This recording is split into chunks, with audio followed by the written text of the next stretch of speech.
देखिए रुझानों में आगे चल रही हैं। तारापुर से सम्राट चौधरी आगे चल रहे। तारापुर देखिए पहली बार यहां से चुनाव लड़ते हुए सम्राट चौधरी, यानी कि इस बार जो उनकी सीट ही बदल दी गई थी। ऐसे में देखना यही होगा, क्योंकि रुझानों में तो अभी आगे निकल रहे हैं, क्या जो ये रुझान है ये नतीजे में तब्दील हो पाएंगे, ये भी देखना काफी अहम होने वाला है। क्योंकि एक समय ऐसा भी था, कहा जा रहा था कि सम्राट चौधरी की जो सीट है वो फंसती हुई नजर आ रही है। लेकिन अभी फिलहाल रुझानों में सम्राट चौधरी डिप्टी सीएम है, वो आगे बढ़ते हुए नजर आ रहे हैं, आगे निकल रहे हैं। इसी बीच एक और बड़ी खबर, 11 सीटों के रुझान आ गए हैं, जिसमें 4 सीटों पर एनडीए को बढ़त और 10 सीटों पर देखिए 10 सीटों पर एनडीए को बढ़त फिलहाल मिलती हुई नजर आ रही है। 22 सीटों के रुझान हम आपको बता रहे हैं, जिसमें 10 सीटों पर एनडीए को बढ़त, 9 सीटों पर महागठबंधन आगे है। यानी कि यहां पर देखिए मुकाबला कांटे की टक्कर का भी रुझानों में सामने आ रहा है और 3 सीटों पर अन्य इस वक्त आगे है। जो रुझान हम आपको बता रहे हैं ये 22 सीटों के हैं। 22 सीटों में 10 सीटों पर एनडीए को बढ़त, 9 सीटों पर महागठबंधन और अन्य के खाते में 3 सीटें जाती हुई रुझानों में नजर आ रही है। हालांकि देखिए मुकाबला रुझानों में भी काफी दिलचस्प और का नजर आ रहा है, लेकिन देखना यही होगा कि आगे आखिर होता क्या है, क्या जो ये रुझान, क्योंकि अभी बहुत शुरुआती दौर है, अभी कुछ भी कहना बहुत ही सही नहीं होगा, क्योंकि बैलेट पेपर की अभी जो गिनती है वो शुरू हो रही है और जो रुझान आ रहे हैं बैलेट पेपर के हम आपको बता रहे हैं 8:30 बजे के बाद ईवीएम की गिनती शुरू होगी। लेकिन इसी बीच एक और बड़ी खबर का रुख करेंगे। तारापुर से सम्राट चौधरी आगे चल रहे हैं, डिप्टी सीएम जिनकी सीट इस बार बदल दी गई, तारापुर से लीड लेते हुए, और अलीनगर से मैथिली ठाकुर आगे है। मैथिली ठाकुर जिन्होंने देखिए तमाम तरीके से यहां पर जब चुनाव प्रचार में उतरी तो कई विवाद भी देखने को मिले, लेकिन छपरा से देखिए खेसारी लाल भी इस वक्त आगे निकलते हुए नजर आ रहे हैं। खेसारी लाल भी जो टिकट बंटवारे को लेकर देखिए खेसारी लाल को काफी मनाया गया, क्योंकि पहले उनकी पत्नी को लेकर चर्चा थी कि पत्नी उनके चुनाव मैदान में उतर सकती हैं, इसके बाद उन्हें मनाया गया, इसके बाद चुनावी मैदान में वो उतरे हैं, यानी कि नामांकन से एक दिन पहले उन्हें टिकट दिया गया है और अभी फिलहाल लीड लेते हुए छपरा से खेसारी लाल नजर आ रहे हैं। और काफी अहम है क्योंकि सब तमाम जो सीटें हम आपको बता रहे हैं वीआईपी ये सीट जिस पर सबकी निगाहें टिकी हुई है, फिर चाहे तारापुर सीट की बात कर लेते हैं, छपरा की बात करेंगे या फिर बात अलीनगर सीट की करते हैं, इन तमाम सीटों पर सबकी निगाहें हैं। क्योंकि अगर हम मैथिली ठाकुर की बात करते हैं पहली बार और काफी कम उम्र की ये हैं, और ऐसे में इन्हें जब टिकट दिया गया कई सवाल भी उठाए गए, जब चुनाव प्रचार में उतरी तो कई विवाद भी निकलकर सामने आए थे और ऐसे में अभी रुझानों में तो आगे हैं। तारापुर से सम्राट चौधरी भी आगे निकलते हुए नजर आ रहे हैं और हमारे साथ देखिए मेहमान भी जुड़े हुए हैं स्टूडियो में। सबसे पहले मैं आपके पास आऊंगी राकेश जी, अभी तक जो रुझान सामने आ रहे हैं इसे लेकर क्या कहेंगे? देखिए जिस तरह से अभी जो है बैलेट पेपर का गिनती चल रही है और ऐसी स्थिति में अगर 22 सीटों के रुझान आए हैं, जिस तरह से 14 सीटों पर जो है एनडीए और 12 सीटों पर जो है महागठबंधन, इसका मतलब ये साफ है कि कांटे की टक्कर आपको मुकाबला देखने को मिलेगा। जिस तरह से हम लोग लगातार स्टूडियो में इस बात को लेकर चर्चा कर रहे थे कि मुकाबला कांटे का होगा और उसी तर्ज पर जो है रुझान देखने को मिल रहे हैं।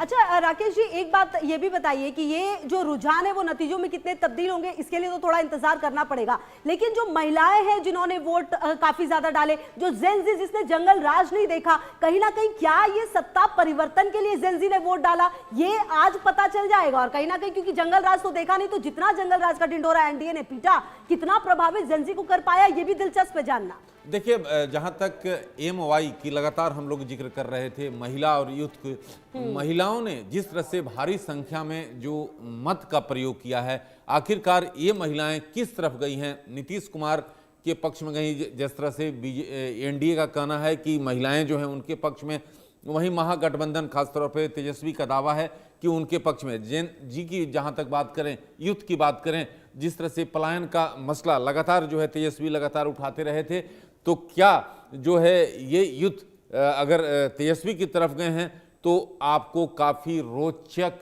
परिणाम देखने को मिलेंगे आपको। बिल्कुल, हमारे साथ राहुल लाल जी भी बने हुए हैं। राहुल लाल जी, क्योंकि देखिए अगर हम युवाओं की बात करते हैं तो युवाओं पर सबकी निगाहें टिकी रहती है, लेकिन इस बार युवाओं को साधने की कोशिश जन स्वराज की तरफ से भी हुई है, तो क्या माना जाए कि आरजेडी और जन स्वराज में युवाओं का वोट बढ़ता हुआ नजर आएगा? देखिए जन स्वराज के तरफ भी युवाओं का वोट आएगा। देखना पड़ेगा कि जन स्वराज, चूंकि अचानक से चुनाव के बाद जब सीटों की घोषणा उन्होंने की तो जन स्वराज जिस ऊंचाई से तेजी से पूरे इलेक्शन कैंपेन में नजर आ रहा था वो नीचे डाउन हुआ। तो उस स्थिति में वो कितना ज़्यादा युवाओं का वोट ले पा रहे हैं, कम ही ले पा रहे हैं, और तेजस्वी की तरफ कहीं न कहीं वो ज़्यादा है। तो ये हम लोगों को एक मोटे तौर पे तो एक दिशा निर्देश हम लोगों को समझ में आ रहा है कि महिला वोटर्स के तरफ अक्रॉस अगर हम लोग देखें तो वहां पे कहीं न कहीं एनडीए। ठीक है, आते हैं सर आपके पास, बात यहीं से भी कंटिन्यू करेंगे, लेकिन ग्राउंड जीरो से भी तमाम सहयोगियों की मौजूदगी है, रितेश की मौजूदगी हमारे साथ है। रितेश, देखिए फाइनली वो दिन आ गया है जिसका इंतजार किया जा रहा था। आज ये पता चल जाएगा कि बिहार में नीतीश सरकार या फिर इस बार बदलाव पर लगेगी मुहर। क्या माहौल है जहां पर रितेश आप है मौजूद? अब बिल्कुल देखिए, जहां मैं मौजूद हूं ये काउंटिंग सेंटर है, एएन कॉलेज काउंटिंग सेंटर है, और यहां पर पटना जिले की जो 14 विधानसभा सीट्स हैं उसकी काउंटिंग शुरू हो चुकी है। यहां पर क्योंकि धारा 144 है तो आम लोग तो यहां पर नहीं दिखेंगे, लेकिन जितनी भी पार्टियां हैं उनके समर्थक यहां जरूर मौजूद हैं और अपने अपने दावे हैं। जाहिर सी बात है कि उनके नेता खड़े हैं तो अपने नेता के पक्ष में ही बात करेंगे, लेकिन मैं बड़े ध्यान से सुन रहा था कि स्टूडियो में आप लोग क्या चर्चा कर रहे हैं। नेक टू नेक फाइट है, कुछ भी कहना अभी जल्दबाजी होगी। एग्जिट पोल्स में हालांकि अगर बात करें तो एक बार फिर से नीतीश सरकार वापसी करती हुई दिखाई दे रही है, लेकिन कई सारे फैक्टर्स थे। अगर ग्राउंड की बात करें तो बहुत सारे फैक्टर्स थे, महिलाएं फैक्टर हैं, युवा फैक्टर है, इसके अलावा कई सारे ऐसे मुद्दे हैं जो इस बार हावी रहे हैं। तो ये जल्दबाजी होगी कि हाँ फिर से नीतीश कुमार वापसी कर रहे हैं या तेजस्वी के मुद्दे ने कनेक्ट किया है, क्योंकि आप देख लीजिए कि बिहार में कुछ भी हो जाए, आप विकास, डेवलपमेंट, ये सारी चीजें आप बात करें, लेकिन एक महत्वपूर्ण जो फैक्टर है वो है जाति का फैक्टर, और जातीय समीकरण से ही सारी चीजें, वो चाहे डेवलपमेंट की भी बात करें तो वो भी जातीय समीकरण से ही उसे होकर गुजरना पड़ेगा। और यही कारण है कि अलग अलग आकलन आए हैं। हालांकि आकलन में नीतीश सरकार जो है वो माफ कीजिएगा एनडीए भारी दिख रहा है, लेकिन अलग अलग लोगों के दावे हैं, अलग अलग परसेप्शंस हैं कि किसकी सरकार बनती हुई दिखाई दे रही है। क्योंकि देखिए सबसे बड़ी बात होती है कि जैसे यूथ, अगर यूथ एक तरफा वोट कर दे तो अगर वो कनेक्ट कर जाए तेजस्वी यादव से तो फिर से बिहार में तेजस्वी की सरकार होगी, लेकिन यूथ भी बहुत सारी चीजों को देखता है। तेजस्वी यादव ने जिस तरीके से हर घर सरकारी नौकरी का वादा किया तो इसने कनेक्ट भी किया है, लेकिन एक इस पर संशय के बादल भी थे।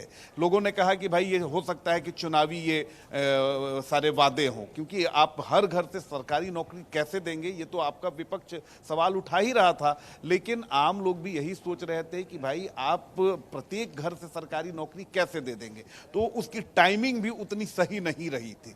तो ये कह देना कि नहीं इस मुद्दे ने कनेक्ट किया पूरी तरीके से युवाओं को, तो ये भी सही नहीं होगा।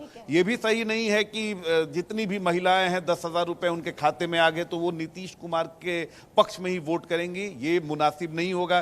क्योंकि आज भी गांव देहात में अगर आप जाएंगी तो वहां पर जब वोट होती है तो घर के जो बड़े बुजुर्ग होते हैं वही तय करते हैं कि आपको किसे वोट करना है, और महिलाओं को भी ये ताकीद कर दी जाती है कि आपको फलाना पार्टी को ही वोट करना है, फलाना कैंडिडेट को ही वोट करना है। तो भले ही आप कुछ भी रेवड़ी बांट दे, भले ही आप फ्रीबीज किसी को दे दें, ये घर के मुखिया जो हैं, घर के जो पुरुष सदस्य हैं, ये तय करते हैं। तो बिहार में तो हर 20 किलोमीटर के बाद भाषा बदल जाती है, कल्चर बदल जाती है। तो आप ये सारे फैक्टर्स हैं, और यही कारण है कि हम बिल्कुल कह सकते हैं कि नेक टू नेक फाइट हो रही है।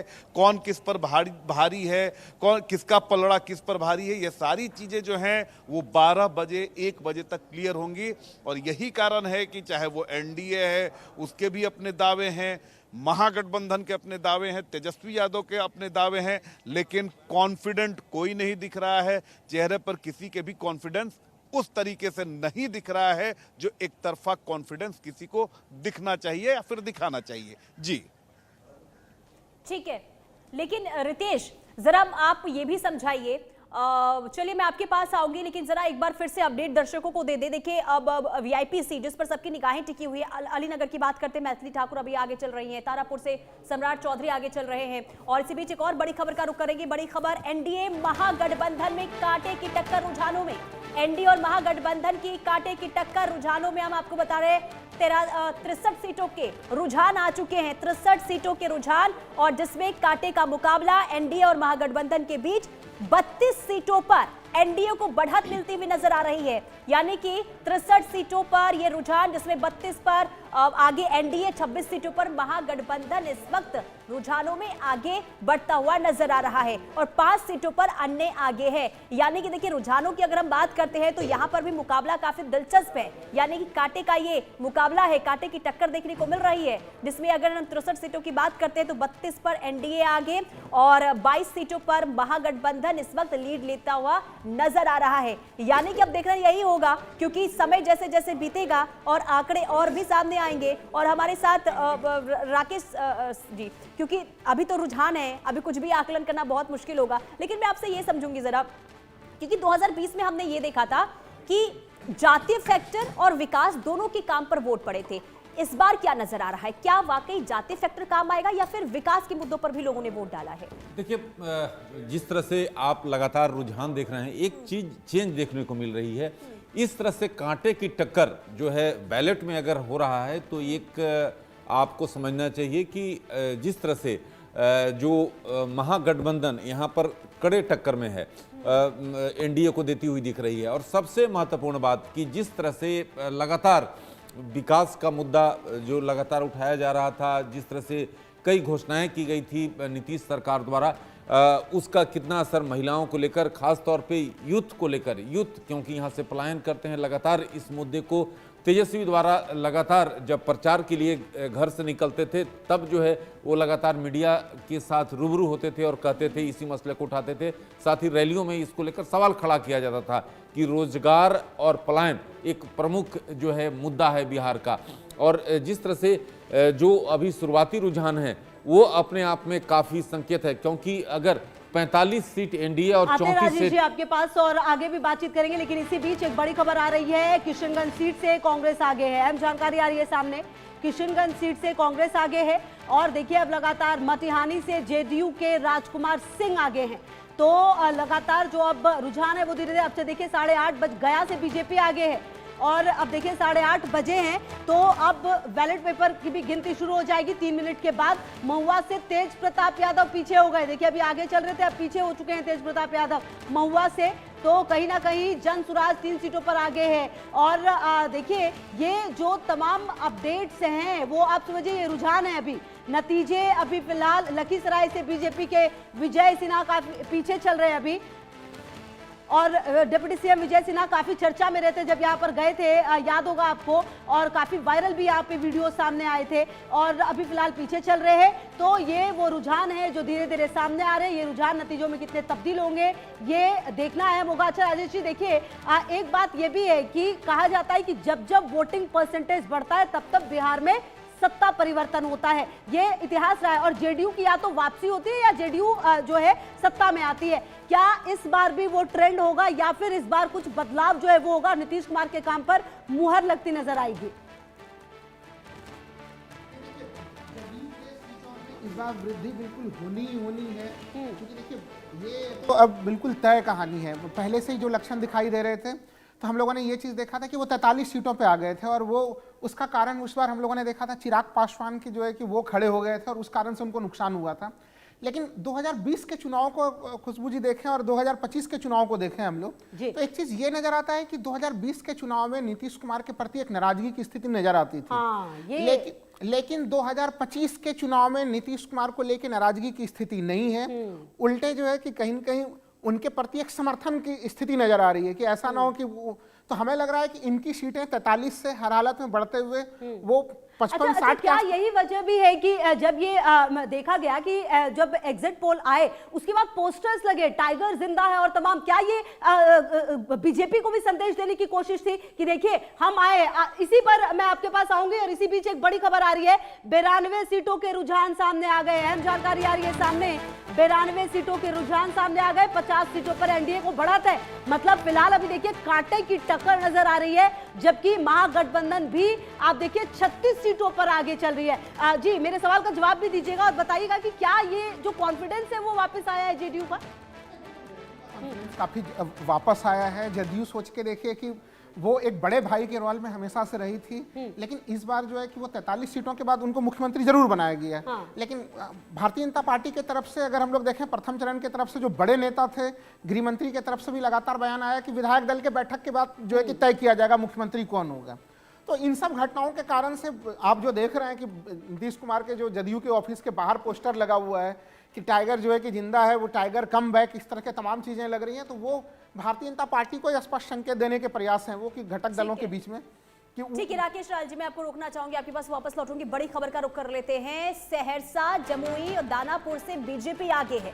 सहरसा, जमुई और दानापुर से बीजेपी रुझानों में आगे। और ये बड़ी खबर, लखीसराय से बीजेपी के विजय सिन्हा डिप्टी सीएम है, पीछे चल रहे हैं। और देखिए, अगर ये नतीजों में तब्दील होते हैं तो वाकई में ये बहुत बड़ा झटका लग सकता है विजय सिन्हा को। जी से ही मैं लगातार कह रहा था कि विजय सिन्हा के वहां पे जो स्थितियां हैं वो लखीसराय भारतीय जनता पार्टी का एक बड़ा सा मजबूत गढ़ रहा था, लेकिन इस बार जब हम लोग ग्राउंड पे जब वहां पे गए थे तो नजर आ रही थी कि स्थिति उनकी वैसी मजबूत नहीं है पहले की तरह। आती हूँ, शैलेंद्र का रुख करेंगे, बीजेपी मुख्यालय से बने हुए। शैलेंद्र, देखिए अभी तो रुझानों में बीजेपी आगे निकलती हुई नजर आ रही है, एनडीए आगे निकलती हुई नजर आ रही है, क्या है वहां से तस्वीर फिलहाल?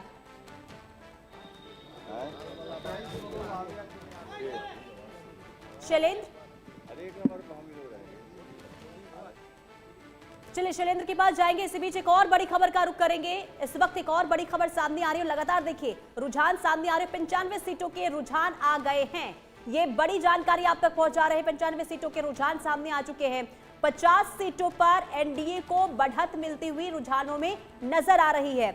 और शैलेंद्र हमारे साथ बने हुए हैं। शैलेंद्र, एनडीए को बढ़त रुझानों में? इस तरह से जो लोग हैं वो आए हुए हैं, बड़ी संख्या में जो अधिवक्ता हैं वो हमारे साथ हैं। अच्छा, शुरुआती रुझान आ गया है और उसमें एनडीए आगे है, क्या कहेंगे? ये शुरुआती रुझान ही नहीं, अंतिम परिणाम तक जाएगा। और आप देखिएगा जो एग्जिट पोल का है उससे बेहतर एग्जैक्ट पोल में आएगा। अच्छा, एग्जैक्ट पोल में बेहतर आएगा? बिल्कुल, एनडीए आगे थी, आगे है और आगे ही रहेगी।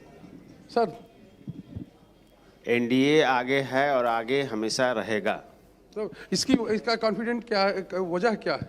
इसका वजह है कि इस बार माननीय मुख्यमंत्री जी एनडीए का जो भी घोषणा पत्र आया उसमें 100% तक सब महिलाएं महिलाओं के लिए तो उन्होंने कह दिया 2500 रुपए देंगे, लेकिन अब तो चूंकि परिणाम आ रहे हैं उसमें आप लोग आगे हैं। हाँ, तो इसलिए कि उसने जितना काम मुख्यमंत्री जी ने किया है उसका एवज में जनता उन्हें इनाम दे रही है। जनता इनाम दे रही है?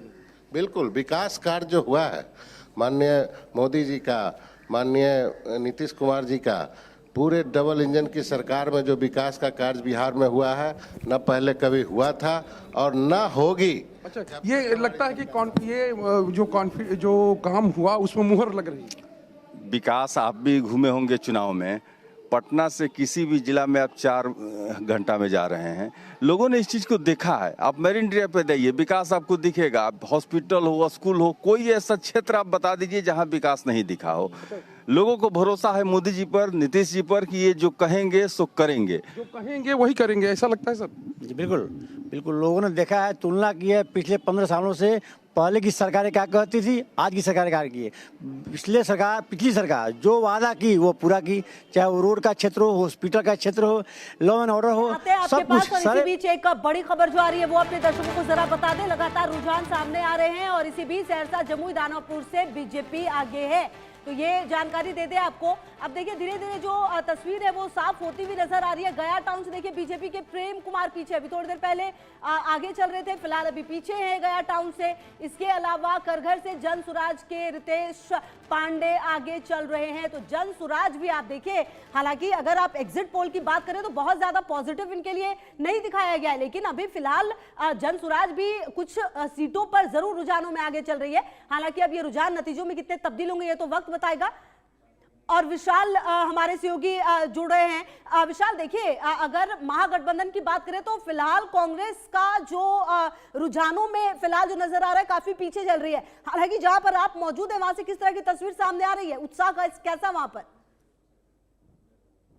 सबसे पहले आज ये स्वतंत्र भारत के निर्माता चाचा जवाहरलाल नेहरू की जयंती पर आप सभी देशवासियों को बधाई, शुभकामनाएं। और जहां तक महागठबंधन की बात है, महागठबंधन अभी देखिएगा ये लड़ाई, क्योंकि ये लड़ाई उन्हीं मुद्दों के साथ लड़ी गई थी जिन मुद्दों के साथ बिहार काफी दस्तों से जूझ रहा था, आज कहीं ना कहीं आप देखिएगा, अभी तो शुरुआती रुझान आना चालू हुए हैं और शुरुआती रुझान में भी महागठबंधन अपनी मजबूती से पकड़ बनाए हुए है। और मुझे ऐसा लगता है कि बिहार की जनता दो दशक से जंगल राज को झेल रही थी, रोजगार के मुद्दे को झेल रही थी, पलायन के मुद्दे को झेल रही थी, महिलाओं के अपराध को झेल रही थी, तो कहीं ना कहीं उसका रिजल्ट भी बहुत जल्द सामने आने वाला है। अभी तो शुरुआती बेला है, सारी चीजें बहुत धीरे धीरे आपके सामने आने लगेंगी और महागठबंधन पूरी मजबूती के साथ, मैं पूरी जिम्मेदारी के साथ भी कह रहा हूँ कि शाम तक बिहार की कुर्सी पर बैठने का काम महागठबंधन के प्रत्याशी तेजस्वी जी करेंगे। और बहुत कितनी सीटें कांग्रेस ला पाएगी? देखिए, अभी तक जहां कांग्रेस की बात है, अभी तो हम लोग महागठबंधन के साथ बैठे हुए हैं। अभी आपके माध्यम से रुझान सारे कोई भविष्यवाणी करना बहुत जल्दबाजी होगी। नहीं, आकलन तो किया होगा ना सर आपने कि कांग्रेस इतनी मजबूती के साथ लड़ रही है तो कांग्रेस के खाते में इतनी सीट आएगी। कांग्रेस ने क्या आकलन किया है? देखिए, हम किसी प्रकार के एग्जिट पोल और भविष्यवाणी पर विश्वास नहीं करते। हम तो जनता के बीच में गए हैं और मुझे इतना भरोसा है जनता जो भी हम लोगों को आशीर्वाद देगी, ठीक है, बहुत मजबूती के साथ। चलिए जनता, अच्छा देखिए, ये इस बात पर अडिग रहिएगा कि जनता ने जो अगर फैसला दिया तो उस पर आप रहेंगे। बाद में कहीं पता चल रहा है ईवीएम पर ठीकरा फोड़ रहे हैं और वो बातें जो करेंगे तो वो थोड़ा नेगेटिव चला जाएगा। जो कह रहे हैं उसी पर रहिएगा। हम लगातार सर आपके पास आएंगे, आगे भी बात करेंगे। और इसी बीच एक बड़ी खबर भी अपने दर्शकों को बता दें। देखिए, लगातार जो रुझान है जो सामने आ रहे, पवन सिंह की पत्नी ज्योति सिंह पीछे चल रही है। ज्योति वो शख्स कह सकते हैं आप कि बिहार चुनाव के दौरान काफी चर्चा में रही, काराकाट से चुनाव लड़ने के लिए तैयार हुई। ज्योति सिंह फिलहाल पीछे चल रही हैं, ये जानकारी आ रही है सामने। अच्छा राकेश जी, देखिए ये जो तस्वीर है कहीं ना कहीं अभी फिलहाल ये धीरे धीरे स्पष्ट जरूर होगी, लेकिन जो ट्रेंड है क्या वो बदलेगा? क्या इस बार सचमुच लोगों इतना ज्यादा जो वोटिंग परसेंट लगभग 10% ज्यादा होना, महिलाओं का इस तरह से इन्वॉल्व होना, मतलब कहीं ना कहीं एक संकेत तो साफ दे रहा है। अपने मत का प्रयोग किया है और तकरीबन 10% जो है पुरुषों से ज्यादा मतदान, तो ये कहीं ना कहीं सब तय करेगा, रुख तय करेगा। साथ ही साथ जेन जी की बात लगातार हो रही है। हाँ। तो प्रथम चरण में कई जो अगर बात करें विधानसभा में उनकी संख्या करीब करीब 15 से 20% थी, तो ये एक महत्वपूर्ण रोल अदा करता है। क्या जिस तरह से क्या जंगल राज की लगातार जो है एनडीए द्वारा बात की जा रही थी, क्या उस पर उन्होंने एतबार किया? क्या पलायन या रोजगार के मसले को लेकर जो तेजस्वी द्वारा लगातार इस बात को लेकर बातें कही जा रही थी, उस पर जो है जेन जी ने विश्वास किया? तो ये दो महत्वपूर्ण जो तत्व हैं जो कि महिलाएं और जेन जी, ये किस की ओर गए, इस पर महत्वपूर्ण जो है रिजल्ट तय करेगा। जिस तरह से लगातार जो देख रहे हैं बैलेट में इस तरह की कांटे की टक्कर जो है हमने पिछले बार भी देखा था, इस तरह से मुकाबला इतनी नज़दीक का नहीं था। तो ये देखना काफ़ी महत्वपूर्ण होगा कि जैसे ही जो है बैलेट की गिनती खत्म होती है उसके बाद ईवीएम की गिनती शुरू होगी, तो क्या जिस तरह से जो दोनों गठबंधन है आखिरकार किस तरह से आगे बढ़ते हैं। और ठीक है राहुल लाल जी, मेरा सवाल आपसे होगा क्योंकि देखिए ये जो तमाम सीटों के जो भी रुझान सामने आ रहे हैं, चलिए मैं आपके पास आऊंगी राहुल लाल जी, और बड़ी खबर का रुख कर लेते हैं। बड़ी खबर इस वक्त सामने आ रही है, 120 सीटों के रुझान आ गए हैं। 120 सीटों के रुझान, 243 सीटों के रुझान आएंगे, लेकिन उससे पहले 120 सीटों के रुझान बता दें, 66 सीटों पर एनडीए को बढ़त मिलती हुई नजर आ रही है। ये बड़ी खबर आपको बता रहे हैं। रुझानों में 48 सीटों पर महागठबंधन आगे। राहुल लाल जी देखिए, अभी तो रुझान है, कुछ भी अभी कहा नहीं जा सकता, लेकिन मैं आपसे ये समझूंगी जो वीआईपी सीट लखीसराय की जिसका जिक्र आप कर रहे थे, जो हमने वहां पर विरोध देखा था पहले फेज में विजय सिन्हा को लेकर, और इसके बाद अभी एक और सीट महुआ की अगर हम बात कर रहे थे, तेज प्रताप यादव भी पीछे चल रहे हैं अपनी सीट से। देखिए, महुआ का तो काफी रोचक मुकाबला हम लोगों को दिख रहा है। तेज प्रताप यादव कभी जो है कि वो आगे चल रहे होते हैं, कभी वहां पे जो है कि आरजेडी आगे चल रही है और कभी वहां पे लोजपा आगे चल रही है, और वो बिल्कुल एक तरह से त्रिकोणात्मक मुकाबला है। और पहले जो संभावनाएं मानी जा रही थी कि तेज प्रताप के लिए जो है कि वो बहुत आसानी से होगा, तो वो स्थितियां वहां पे नहीं है। तो वहां पे लोजपा की भी स्थिति काफी मजबूत मान सकते हैं कि इन दोनों के भिड़ंत में आरजेडी और तेज प्रताप के भिड़ंत में वो भी जा सकते हैं। और हालांकि तेज प्रताप ने पूरी ताकत वहीं पे झोंकी है वहां पे, इसलिए उनकी स्थिति भी मजबूत हम लोग कह सकते हैं। लेकिन जो हम लोग बात कर रहे थे लखीसराय के सीट को लेकर, जो आप कह रहे हैं, देखिए वहाँ पे वो चुनाव के दिन भी हम लोगों को नजर आ रहा था। देखिए अगर हम लोग देखें कि तारापुर वाले सीट पे भी वहाँ पे जब तक गृह मंत्री जी का दौरा नहीं हुआ था तो उसके पहले मैं वहां पे भी गया था, तो याद हो कि बहुत ज्यादा जो है कि चलिए राहुल जी आपके पास आते हैं, आगे भी बातचीत होगी, लेकिन इसी बीच जो बड़ी जानकारी आ रही है वो अपने दर्शकों को दे दे। महुआ से जो देखिए तेज प्रताप यादव पीछे चल रहे हैं, अभी जिक्र भी हम कर रहे थे इस सीट की, बात भी कर रहे थे, बहुत आसान होगा ऐसा लग रहा था, लेकिन ऐसा होता हुआ नजर नहीं आ रहा। काराकाट से ज्योति सिंह पीछे है, अरुण सिंह आगे चल रहे हैं, और इसके अलावा भी आप देखिए कि धीरे धीरे जो है हम ये भी आपको बता रहे हैं कि अगर इस बार की अगर आप बात करें तो कुल सीटें 243 रही, जिसमें बीजेपी 101, जेडीयू ने अपने 101 प्रत्याशी खड़े किए, जबकि आरजेडी 143 सीटों पर चुनाव लड़ी, कांग्रेस 60 पर, लेफ्ट 34 पर, वीआईपी 15 पर, आईआईपी 3 पर, आरएलएम 6 पर, हम जो है वो 6 पर, और जो चिराग पासवान है उन्होंने 29 सीट पर अपने उम्मीदवार उतारे। तो कुल मिलाकर आप देखिए कि जिस तरीके से सबसे ज्यादा उम्मीदवारों को उतारने का जो आरजेडी ने काम किया है, कितनी सफलता मिल पाएगी, क्या स्ट्राइक रेट होगा, ये देखना बेहद अहम होगा। अच्छा राकेश जी, मेरा एक सवाल ये भी था, पिछले चुनाव को देखें और इस चुनाव को, पिछले चुनाव में सिर्फ 0.3% के मार्जिन से अगर कहा जाए तो सरकार बनाने से चूक गए थे तेजस्वी यादव, लगभग 12,000 के करीब जो है वो वोटों की कमी थी। तो क्या इस बार वो मार्जिन पूरा करने में कामयाबी मिल पाएगी? देखिए तेजस्वी इसी बात को लगातार जो है हर एक बात में जैसे ही जो है दोनों मतदान हुआ है, उसके बाद लगातार उनकी ओर से ये बातें कही जा रही है कि पिछली बार की स्थिति नहीं होगी, इस बार की स्थिति जनता ने ये साफ कर दिया है कि अब की बार तेजस्वी सरकार। लेकिन ये देखना काफी महत्वपूर्ण है क्योंकि महिलाओं ने जिस तरह से मत का प्रयोग किया है, क्या महिलाएं जिस तरह से अगर नीतीश सरकार द्वारा जो घोषणा उनको उनके खाते में 10,000 रुपए की बात हो या साथ ही साथ कई जो है उनको रेवड़ियां दी गई थी, क्या उस पर उन्होंने एतबार किया है, या 1 करोड़ नौकरी की जो बात लगातार की गई है तेजस्वी द्वारा, क्या तेजस्वी के उन बातों पर इसका मत गया है? तो ये काफी महत्वपूर्ण है। साथ ही साथ जेन जी की लगातार बात की जा रही है, ये दोनों फैक्टर हैं जो कि डिसाइड करेंगे कि क्या नीतीश कुमार जो है सरकार ठीक है, आते हैं आपके पास सर। और इसी बीच एक अहम जानकारी भी अपने दर्शकों को दे दें, मतगणना के बीच राजेश राम का बड़ा बयान सामने आ गया है और कह रहे हैं क्या राजेश राम, वो भी आपको बता दें, निष्पक्ष मतगणना हुई तो हम जीतेंगे। ये देखिए, ये जो निष्पक्ष लगाया गया है ना, इससे समझ में आता है कि संदेश क्या देने की कोशिश है। बिहार कांग्रेस अध्यक्ष का ये बड़ा बयान सामने आ रहा है और देखिए ये बयान ऐसे वक्त में जब अब मतगणना की शुरुआत भी हो चुकी है और संवाददाता अभिषेक की भी मौजूदगी ग्राउंड जीरो से। अभिषेक देखिए धीरे धीरे मतगणना हो रही है, जो रुझान है वो सामने आ रहे, कांटे की टक्कर जो एनडीए और महागठबंधन में, कहां पर है आपकी मौजूदगी, क्या है माहौल, क्या तस्वीरें? अभिषेक तो देखिए मैं जी हम लोग रावड़ी आवास के ठीक बाहर हैं और अब से कुछ देर पहले की तस्वीरें थी जब मीसा भारती और तेजस्वी यादव घर से बाहर निकले और उन्होंने खुलकर कहा कि बिहार में इस बार बदलाव होगा, बिहार में सरकार बदलने वाली है और हम पूर्ण बहुमत की सरकार बनाएंगे। इस तरह का कॉन्फिडेंस अभी सुबह जब वो घर से बाहर निकले तब देखने को मिला।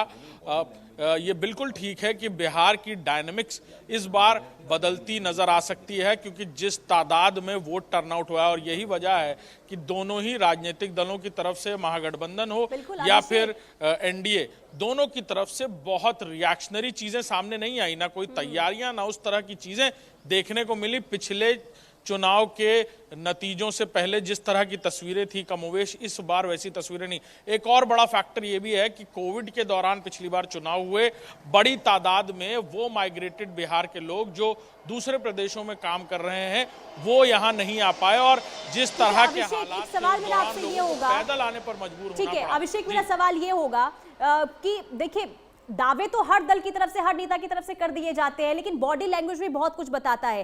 तेजस्वी यादव जब बयान दे रहे थे, उनके बॉडी लैंग्वेज से क्या समझ आ रहा था? अभिषेक, बिल्कुल, अभी तो फिलहाल वो बहुत कॉन्फिडेंट दिख रहे थे और बिल्कुल अभी फिलहाल जब वो घर से बाहर निकले तो वो बहुत कॉन्फिडेंट दिख रहे थे। एक तरफ उन्होंने वोट चोरी के मुद्दे को लेकर प्रेस कॉन्फ्रेंस भी की और ये भी कहा कि बड़ी तादाद में लोग स्ट्रांग रूम के बाहर निकले। सभी अपने एमएलए कैंडिडेट्स को उन्होंने कहा कि इसे नोटिस समझे सोशल मीडिया हैंडल पर, एक्स पर जब उन्होंने ये लिखा और कहा कि 10-10 हज़ार लोग रहेंगे तो अंदर कोई गड़बड़ी करेगा तो बाहर उसे कॉन्फिडेंस रहेगा कि 10 हज़ार लोग बाहर हैं। ये सारी बातें एक तरफ वो कहते नजर आए और आज जब वो घर से बाहर निकले तो उनका जो अंदाज है वैसे ही अंदाज में वो नजर आए। उन्होंने शीशा नीचे अभिषेक, आप रहिए हमारे साथ। इसी बीच एक बड़ी खबर आ रही है, वो भी अपने दर्शकों को जरा बता दें। छपरा से खेसारी लाल आगे चल रहे हैं तो खेसारी लाल भी काफी ज्यादा चर्चा में रहे, चुनाव से ज्यादा अपने बयानों को लेकर भी चर्चा में रहे। दूसरी तरफ आप देखिए जलेबी वगैरह भी बननी शुरू हो गई है। पिछले कुछ दिनों से ही तैयारियां तमाम जगहों से हो रही है। बेगूसराय से बीजेपी के कुंदन जो है वो आगे चल रहे हैं। तो कुल मिलाकर जो रुझान है वो सामने आ रहे हैं और विशाल जी भी लगातार हमारे साथ जुड़े हुए हैं। विशाल जी देखिए, अभी थोड़ी देर पहले जो कांग्रेस अध्यक्ष उनका बयान आया कि निष्पक्ष मतगणना हुई तो हम जीतेंगे। कहीं ना कहीं मतगणना हो रही है, निश्चित तौर पर भरोसा तो ये रखना ही होगा कि ये निष्पक्ष ही होगा। किस तरह की उम्मीद और जो ये फिलहाल कांटे की टक्कर नजर आ रही है, ऐसा लग रहा है कि इस बार आप लोगों की वापसी होगी, ऐसी उम्मीद आप लोग कर रहे हैं? उम्मीद नहीं, पूरा भरोसा है, क्योंकि बिहार की जनता जो है बहुत जागरूक है, बहुत राजनीतिक जनता है और हरदम बिहार ने इतिहास को बदलने का काम किया है। लोकतंत्र की स्थापना करने का काम बिहार की धरती से शुरू हुआ है। तो कहीं ना कहीं हम महागठबंधन पूरी ताकत के साथ, पूरी मजबूती के साथ इस चुनाव में जनता के बीच में अपने मुद्दों के साथ उनकी आवाज को उठाने का काम किया था। तो पूरा भरोसा है कि शाम तक आप देखिएगा जिस तरह रुझान आ रहे हैं, रुझान है ये। और